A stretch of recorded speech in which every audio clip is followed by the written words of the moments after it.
जाऊया पुढच्या बातम्यांकडे आणि आढावा घेऊया झटपट।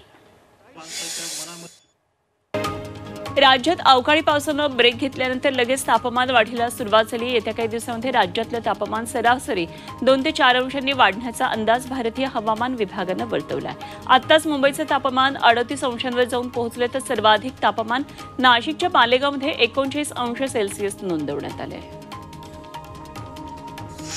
जळगाव महापालिकेनं मेहरून तलाव सुशोभीकरणावर कोट्यवधी रुपये खर्च केलेत। मात्र शहराच्या सौंदर्यामध्ये भर टाकणाऱ्या या तलावामध्ये आजूबाजूच्या वस्त्यांमधून सांडपाणी टाकलं जाते आणि याकडे महापालिका दुर्लक्ष करत असल्याचा नागरिकांचा आरोप आहे।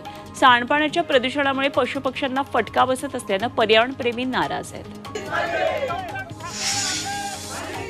नाशिकच्या येवल्यामध्ये जनता नागरी सहकारी पतसंस्थेच्या ठेवीदारांनी निदर्शनं केली। संस्थाचालक दौलतराव ठाकरे आणि संचालक मंडळासह घोटाळ्यामध्ये सहभागी कर्मचाऱ्यांना अटक करत अमृत नोनी आर्थो प्लस ये एक प्रूवन फॉर्मूला है। इसमें मौजूद नोनी फल के गुण और आयुर्वेदिक जड़ी बूटियां शरीर को जरूरी पोषक तत्व देने के साथ साथ हड्डियों और जोड़ों के घिसने, उनमें होने वाले सूजन और दर्द को रोकने में मदद करता है। दर्द मुक्त जीवन के लिए अमृत नोनी ऑर्थो प्लस। ठेवीदारांची ठेवी परत द्या ही त्यांची मागणी होती।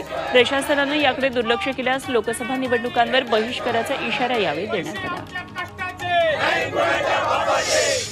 रत्नागिरीचे पालकमंत्री उदय सामंत यांनी पाली गावातल्या लक्ष्मी पल्लीनाथ मंदिराच्या शिमगोत्सवामध्ये हजेरी लावली। यावेळी उत्सवाचा आनंद लुटत त्यांनी स्वतः ढोल वाजवला। यामध्ये इतर गावकऱ्यांनी त्यांना साथ दिली। पाली हे सामंतांचंच गाव असल्यानं इथल्या शिमगा उत्सवाला ते दरवर्षी येतात।